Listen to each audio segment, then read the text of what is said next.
Hello, everyone. Welcome to Facebook. Not, sorry. Matt. Well, it said it was going live, and then it's like, now it's setting up again. Full start. Sounded so good. Yeah, that's not better.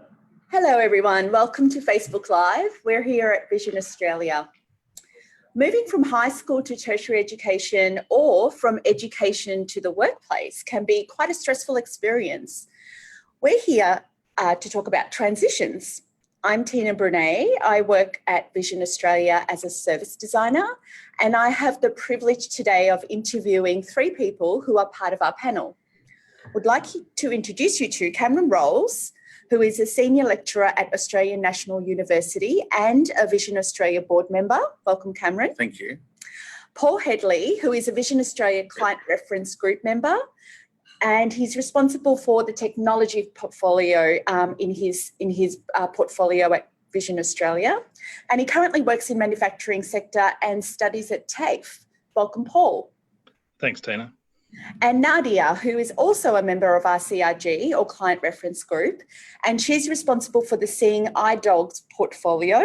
She studied art at Deakin University and currently working as program manager with Women with Disabilities Victoria. Welcome, Nadia. Hello. Great. So just a reminder, everyone who's watching, that you can join in the conversation by leaving your questions in the comment section of the live feed. We have someone online who will feed through those questions through to us, and where possible, we'll try to get through all of those questions for you. So let's move firstly to you, Cam, if I may. Sure. Your role as a lecturer in workplace law sounds really interesting. What is workplace law, and how did you know that that's what you wanted to do with your life? Yeah, great. Workplace law is basically any laws that affect the workplace, but then the main focus is, of course, the employment relationship, and we know that lots of people work in other relationships apart from employment, but employment's the focus, and also largely the Fair Work Act and Commonwealth laws around that, and of course the contract of employment. So to me, it was an area that I became interested in because it's fundamentally about people. So other areas of law might be about commercial arrangements and the like, but when you think about it, there's two key relationships in most of our lives, that being our family and our work. And so the law of workplace relations really defines one of the most significant relationships in our life. And for me, that was a real attraction to studying and working in this area. That sounds really fascinating. Thank you. And Nadia, you've had quite a number of different roles with various organisations over the years. How did you approach the task of planning out your career? And like Cameron, what drew you to that space that you're working in now? So firstly, I have to acknowledge that I never planned my career. Sorry, people. I had visions of studying journalism, and I did do that. I don't think I've used any of really what I learned at university, apart from the fact, you know, the organisational skills that you learn and managing your own times and things like that, and your study times and your work times and things. I probably, when I started working in the public service, and I worked for the State Ombudsman's Office, which is a complaints handling organisation or entity, I became interested in the rights of people who I felt were not having their rights met or acknowledged.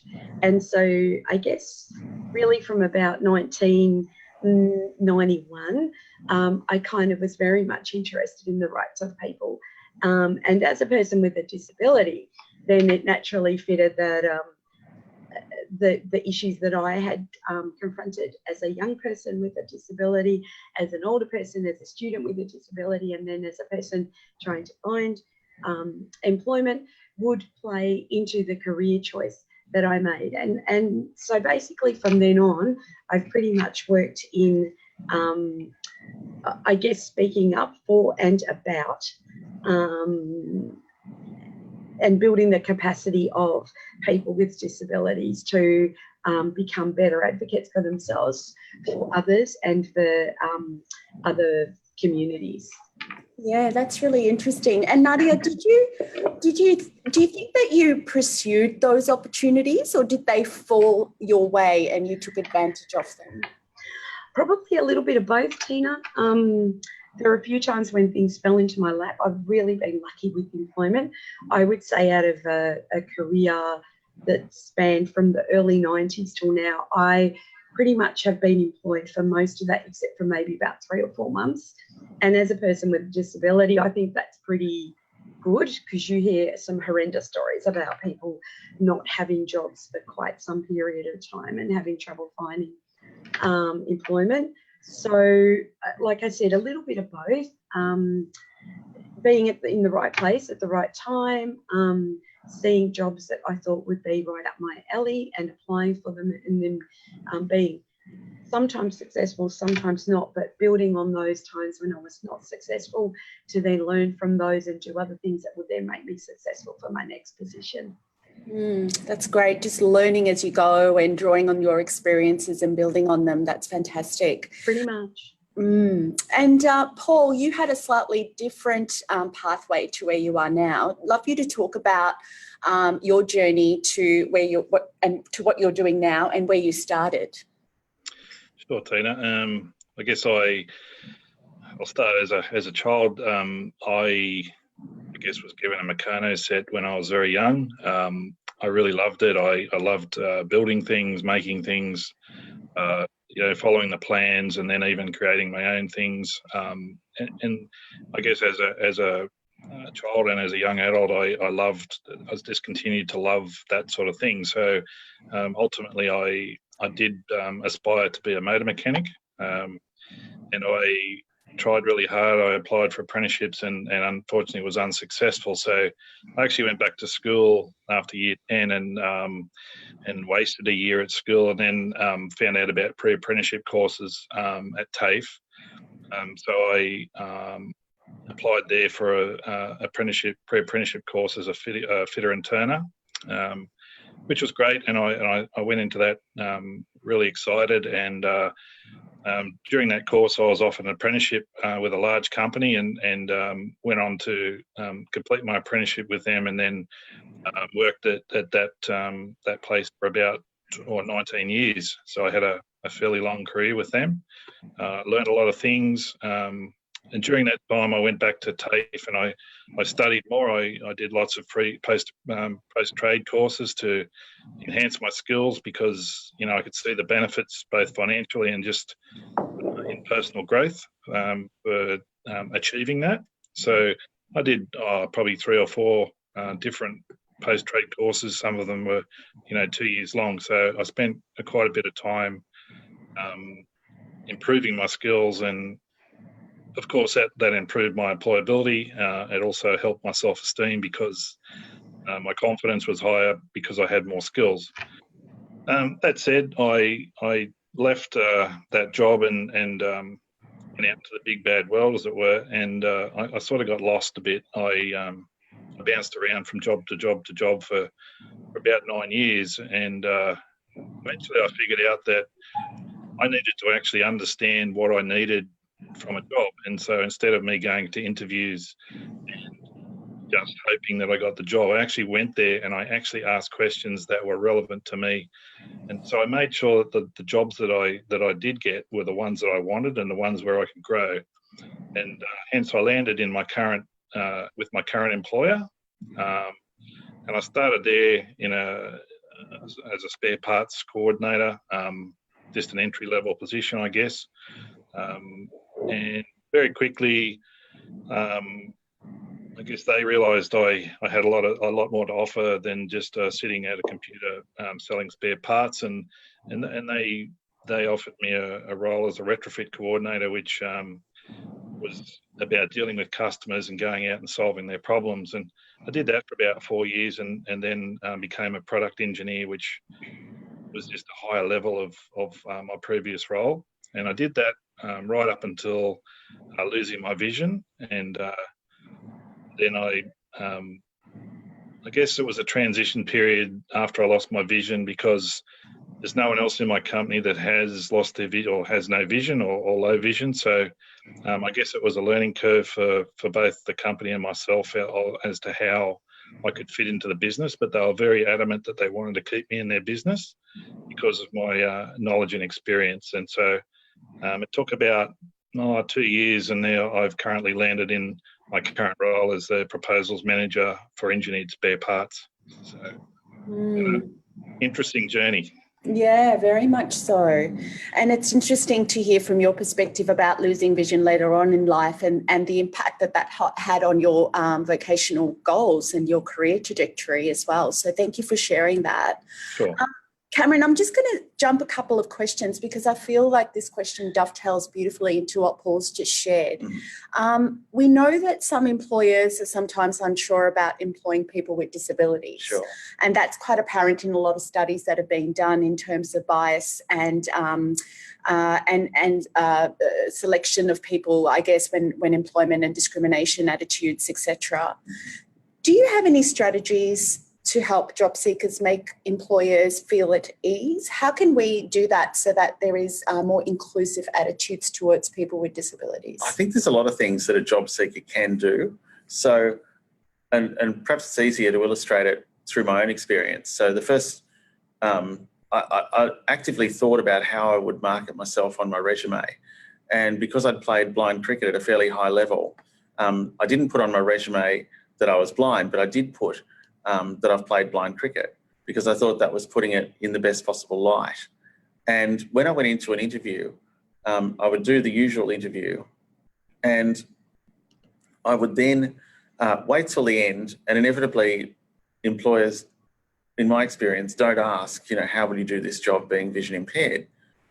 And so I'd wait till the end and then I'd say, look, I noticed you haven't asked me how I'm going to do the job with a vision impairment. Would you like me to tell you? And they always said yes. And then when I told them, I would always explain to them the benefits of technology, the things that technology would enable me to do, the other ways that I would work. And then once they realised that I could actually do the job, I very rarely missed a job that I went for. And so I found that a really powerful way to try and break down some of those misconceptions. Did you declare your disability at the time of application? Well, only through writing that I played blind cricket. Right. Okay. And in my case, I was fortunate enough to play blind cricket for my state and for Australia as well. So I put that on there because in most resumes, there's a section where they say, community involvement or interests or something like that. And so I put it on at that point because I thought that it was a good way of letting them know, but letting them know in a really positive way. And so, no, I didn't sort of actively declare it because I thought, well, really, is there any point in that? Like if someone's, of Asian descent, are they going to write on their resume that they're Asian? Yet at the same time, an employer, when they meet you, are clearly going to know if you walk in with a seeing eye dog, they're going to realise that you've got a vision impairment. So how to communicate that in the best possible light was my approach to it. And so to me, that was why I did it. But I did think it was important that the employer at least have some sense, because otherwise, you'd want them to know when you arrive, I think, or not. Basically, what you're trying to avoid is that potential sort of surprise when you first get there. You want them to be comfortable. And so if they're going to be comfortable, then I think it's a good idea to declare it in a way which makes them comfortable. That's really great. And Nadia and Paul, I'd love to hear your views on that as well, because I noticed that nowadays when you complete applications online, and we support a lot of our job seekers in this part as well, it's a very personal choice. But often a lot of those application processes ask you if you have a disability, and it's your choice at that point to say yes, no, or prefer not to declare. What are some of your thoughts on that, Nadia? So if there is a process that is online that asks me whether I have a disability or not, I often, it depends what job I'm applying for. Because I work in the community sector, I find it's probably not as much of an issue in terms of declaring that you have a disability. I have worked in local government and state government, and at the times when I got my jobs in both those areas, it was a bit patchy in terms of whether you should, or whether I felt I should declare my disability or not. I did a little bit of what Cameron did, and I just thought, well, if you read my resume, you will know that I'm a blind person, or you'll surmise that I have a lot of involvement with, or some involvement with, the blindness community. And it's a little bit of a test I like to, because I know that, you know, people sometimes skim resumes. People sometimes don't look at them. They might look at the first page or the last page or the middle bit or whatever. So from my perspective, it's a bit of a test that I run, you know, for myself, in terms of, well, I can tell when I go to an interview whether you're aware whether I'm a blind person or not, and if there's silence and, you know, a bit of discomfort, then I know, well, you clearly haven't read my resume. So, you know, but mostly I don't mind declaring, but I do chop and change. I don't have one fast and hard rule about that.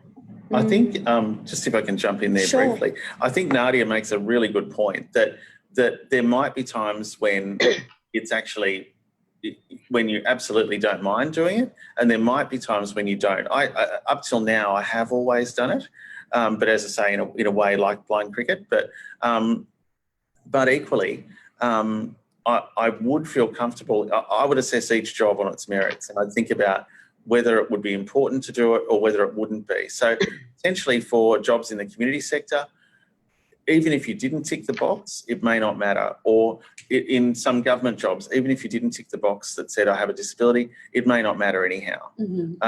But certainly in the private sector, my view was to do it, but in a positive way. But of course, again, that may depend on the job as well. So I think you've got to, flexibility is really the key.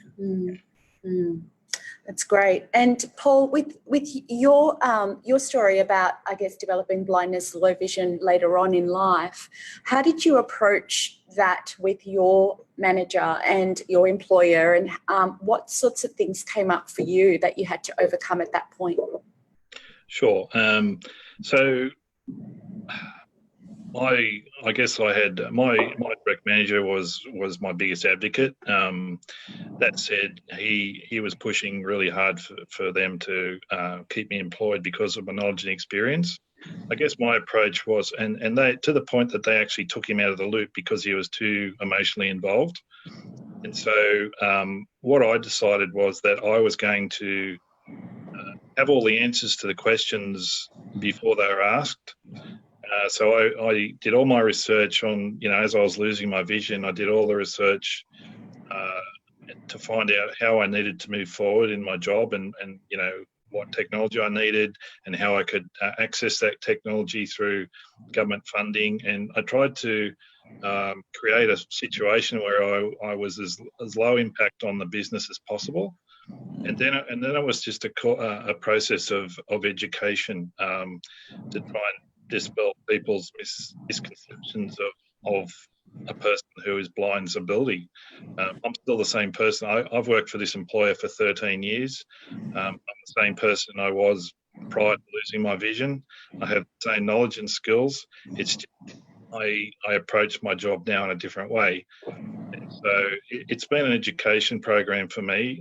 Personal self-advocacy is key. And as I say, good communication and be positive towards the employer rather than try and treat them disrespect. Because I think if you're upfront and honest with them, they'll give you a hearing if you try and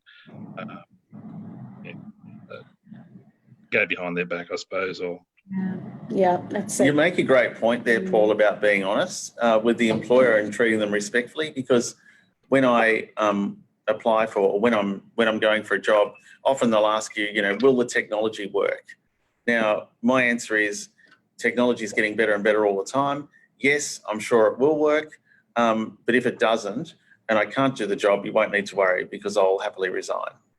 And I just put it on the table straight up front, because I just think you may as well, you know, tell them, look, this is the way I'm going to play it with you. and we'll both do the right thing by each other, and let's go down that path. That's great. Yeah. It sounds like a very personal choice, and also something that each person needs to assess based on what they feel comfortable with as well. So it's great to hear how you all approach that. So thank you. I want to go back to your high school years. This topic is about transitions, and we hope that those watching would be able to put forward any questions or comments that they have on the way. I want to go back to high school because I've recently worked with a great group of young people who are in their high school years and thinking about their next thing, be it university, TAFE, or whatever comes next for them. And unfortunately, that's a huge pressure on someone very young. What are some things that helped you as you were transitioning from high school into that next thing? So Nadia, I'll start with you. Okay, so what helped me, what I did in the first place was actually to look at the subjects that I enjoyed doing at school, and it was mostly the humanities. I was pretty awful at maths, and science just went, you know, straight through to the keeper, Cameron. Yeah. So, you know, those kind of clearly, so doing anything in terms of career development in those areas were really not within my sphere of comfort or something that I felt that I would be good at. So it was coming to that realization first and being a bit, I guess, not brutal, but pragmatic about what you are good at and what you can't, you know, what you are not good at. And everybody is good at something and everybody is not good at something. So that's the first thing you have to come to terms with. I guess the second thing was having supportive parents that actually let me do what I wanted to do and didn't over stress about, oh my gosh, you can't do this, or you can't, you know, you can do that, but should you do this, you know, you might fail, blah, blah, blah. And also having supportive career development staff within the school environment. I had some great people. I had some shockers too. So it's more about finding the right people to talk to and to share your thoughts with. And then I guess taking all of that information and building it into whatever it is that you might want to do in your future career. It also, I think, being a bit dogged about what you wanted to do. The things that I wanted to do, like I did want to work in journalism, and everyone kept telling me in my day when I was at high school, we didn't have technology people. So there were no computers. It was like I did my work in Braille and then I typed my work. So as a journalist, how are you going to do that? How are you going to meet deadlines? Things like that. And people would say that to me and I would have an answer for those questions. But be prepared to listen to those thoughts and be prepared to think of answers for those questions. It doesn't mean that when somebody says, oh, you can't do this because blah, blah, blah, and it's usually because they're stressed about what you're doing or they think you're going to fail or whatever. It's more about having an answer and having thought that through. Well, what if I do fail? Does it really matter? No, it doesn't really.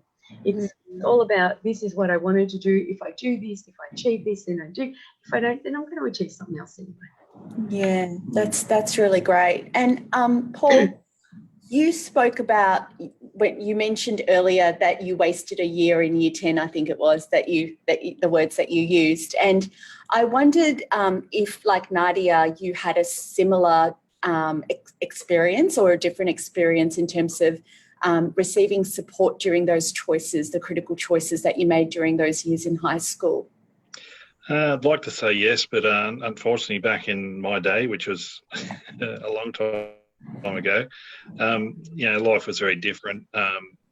You know, I actually left school in year 10 and I did get an apprenticeship and I used to wear really, really thick glasses most of my life and I got hired and then 2 days later they fired me because they weren't willing to take a risk on my eyes. And so that as a 15-year-old kid, that was a fairly hard pill to swallow.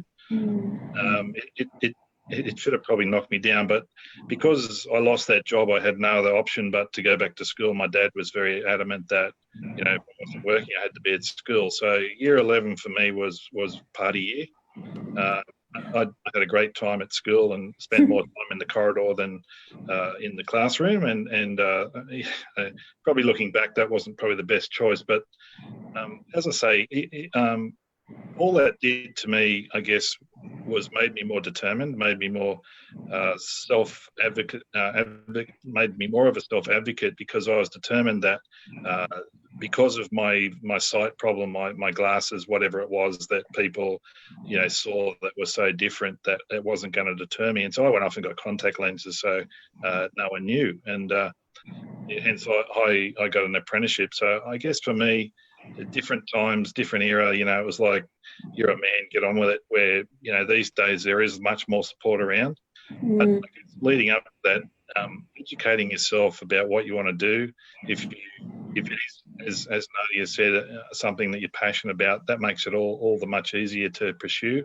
But certainly these days, with the internet and the availability of information and resources, it certainly, my advice is educate yourself about the process that you're going to go through, talk to people, get as much support as you can, because I think once you can see the road that you're going to follow, it's going to make it much easier for you. Yeah, that's great. Thank you. And Cam, anything to add to that? Oh, just a small thing. I think there's a lot of pressure on people to actually make a choice, to say, look, this is what I think I want to do or not do, etc. What my parents advised me to do, and I think it was excellent advice, was they said, look, do the best you can and it'll give you choices at that point. If you give it your best shot, you'll have choices. If you've got choices, then you've got options and you can choose, what you want to do. So I looked at a few career paths. I looked at a career possibly in history, because I loved history. I looked at law, and eventually I got the marks to get into law, and I just thought, well, that sounds like a good approach. I'll take that. But trying to achieve as high as you possibly can then creates openings for you. So I don't think, if I was advising, myself, but the younger self of my, the younger version of me, I'd just say, look, give it your best shot, do the best possible, put in the most effort you can, and then once you get through that, even if you don't quite know what you're going to do, it won't really matter, because you're going to have a lot of choices. That's wonderful. Thank you. We have a question that's come through. This is from Phil, who's asked, when starting in a workplace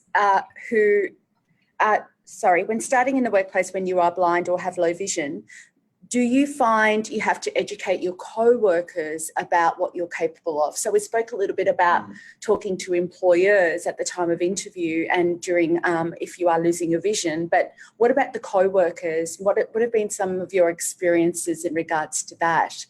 Cam, did you want to start? Sure.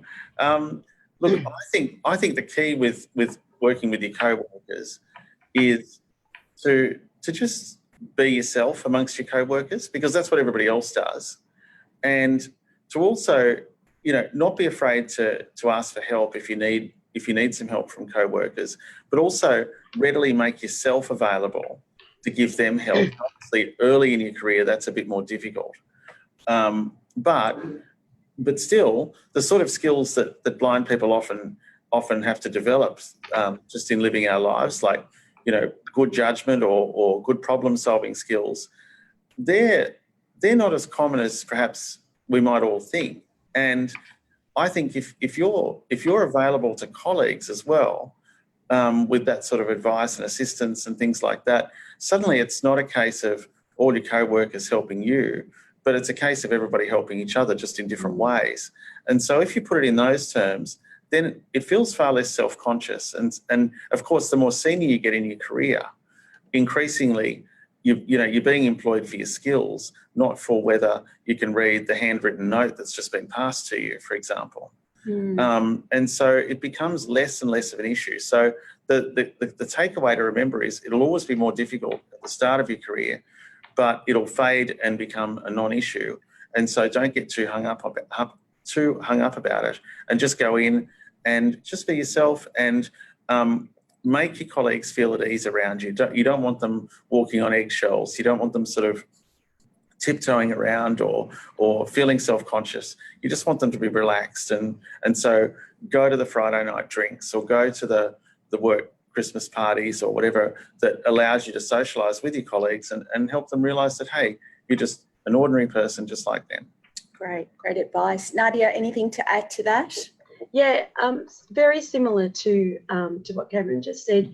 Jump in where you can, you know, where, for instance, you're at a meeting and somebody, you know, says, well, who can take the minutes? If you can take the minutes, do it. Yeah. You know, so that, and do it seamlessly so that people go, that person, how's she doing that? Or how's he doing that? Oh, what's the machine they're using? You know, blah, blah, blah, blah.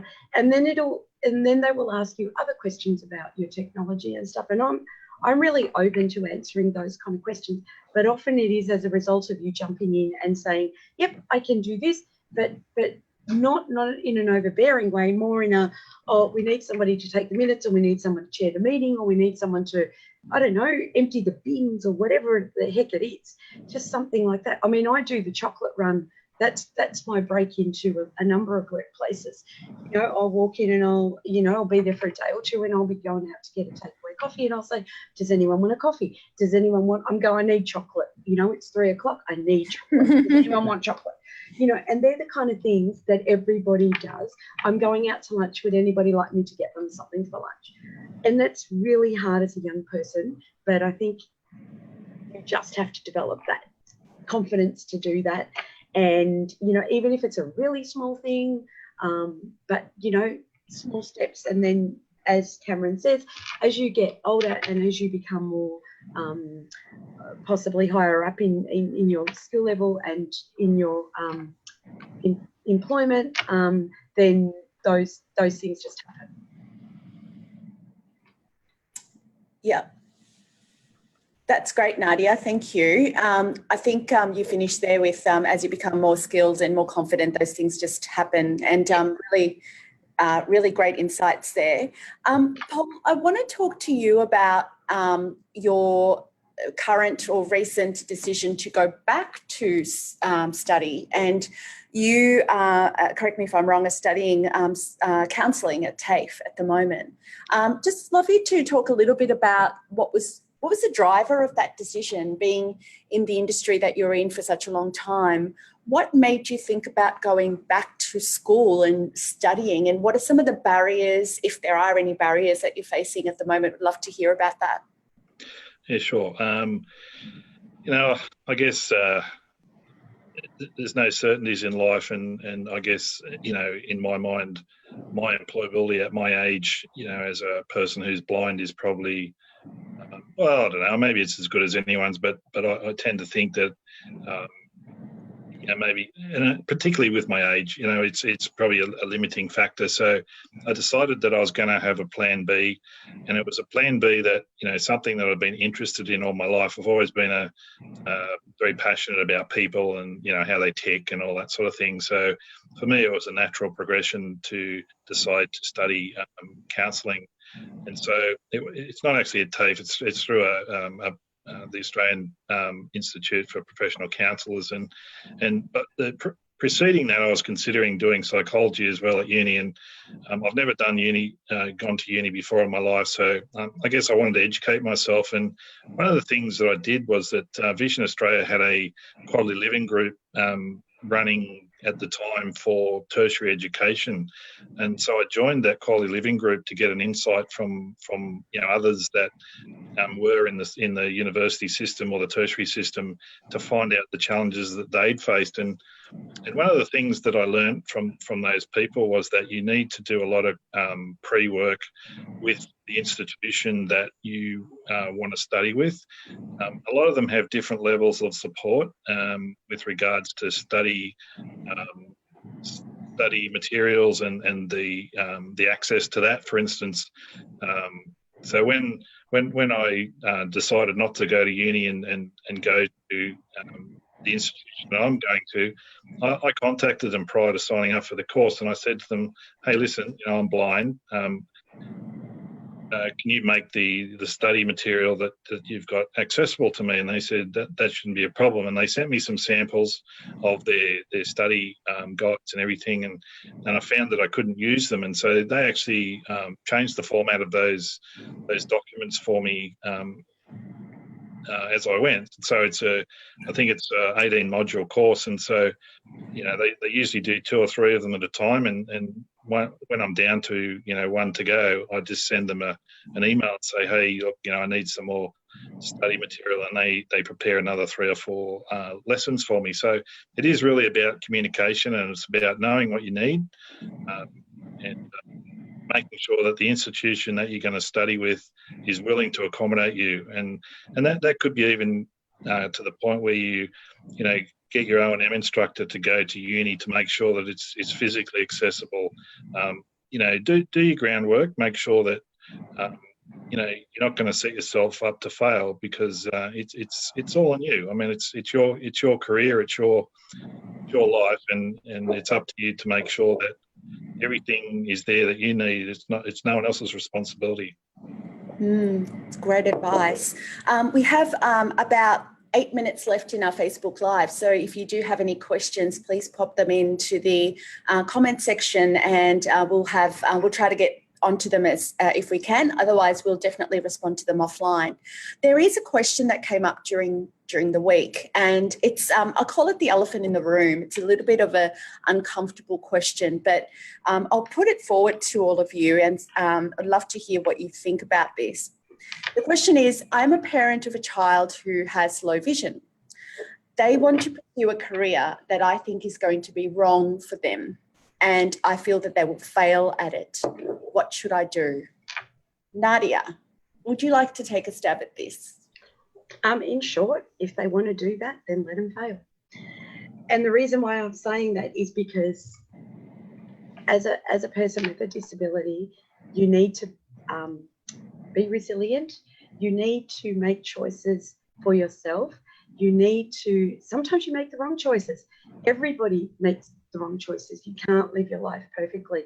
I'm going to paraphrase somebody who many people will know. She's a very smart lady.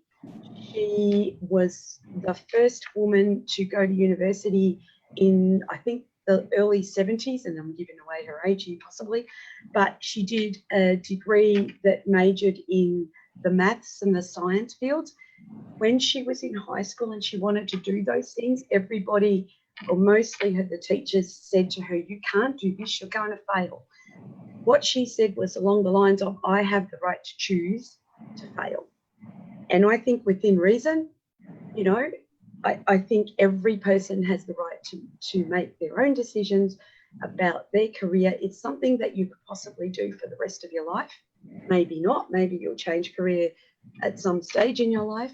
But it is a very, it's a decision that impacts on you more than anybody else, not your parents, not the parent, not the carer, not your brother or your sister, whatever. So therefore, I think you have the right, within, I guess, the realms of possibility. When I was younger, I always said to somebody, I want to be a pilot. Clearly not going to happen, but who knows, in 10 to 15 years, it may happen. And that for me was a bit of a joke, but the reality is it could happen. So I say to those people, support your child in whatever they want to do. If you think that it's going to be a tough time for them to follow a particular career, then support them all the more. Great. Would you like to add anything to that, Cameron? Well, Nadia, I'm glad you said that you wanted to be a pilot when you were a child, because that was certainly one of my top options as well. And I still absolutely love aircraft, and I've been lucky enough to fly some aircraft myself as an adult, which has been fantastic. Wow, that's amazing. But look, I generally agree with you, Nadia. The only thing that I would say, and I mean, your example with the journalism is a great example, because whilst potentially when you and I were going through school and looking at what we might do, perhaps the barriers to journalism would have been far higher than I suspect they would be today, where a lot of people are getting stories and getting vision and things like that from a variety of different sources and then writing it up. So, excuse me, I think that, if a blind person was to say to me now, do you think I can be a journalist? I think my answer would be yes. So we just don't know where careers are going to take us down the track. The other thing we don't know is what jobs will exist down the track. I think it's fair to say that my two boys, who are 13 and 14 at the moment, jobs that they'll probably end up doing possibly haven't even been invented yet. Yeah. So it's very difficult to give definitive advice to say, I'm worried you won't be able to do this. On the other hand, though, and I'm sure when I say this, there'll be blind people who say, well, I've done this job and it's been successful. But I would generally say that jobs which involve you dealing with lots of printed, hard copy material that's not available electronically, etc., would be a bit more difficult. So if, for example, you're a totally blind person and you wanted a job in a mail room, I would probably say, look, I'm sure there's better options for you potentially than that. Although, again, that's not to say someone watching this feed somewhere around the world may well work in a mail room. But I would probably say, look, there's possibly easier avenues for you to take. But I think if it's really someone's passion to follow something, unless there's a real clear block that says, look, you just can't do it, then I'd advise them to follow their dreams. Great. Paul, any final thoughts on that? Absolutely, and I think I'll start that with necessity is the mother of all invention, and I think I'm a blind person who is building a hot rod. I'm building a 1937 Chev. I cut steel, I weld it, I do lots of things that people probably think, how the hell can a blind person do that? And I do it because I want to do it, not because of any other reason other than I want to do it. And I think that if anyone wants to do anything bad enough, they'll do it. And you're putting me to shame, Paul. I can't even change a light bulb. You don't want to do it. That's right. It's all about the attitude. That's right. Yes. Thank you. And just finally, as we are closing, I would love each of you to share, impart a wisdom or a reflection that you think would benefit some of the audiences who are watching this. People who are probably about to go through some of those transitions, say from high school to higher education or high school to work, and others who may be developing blindness or low vision later on in life and are worried about their prospects. So is there anything that you'd like to say to those people in terms of advice or wisdom that we can close with? Cameron, could we start with you?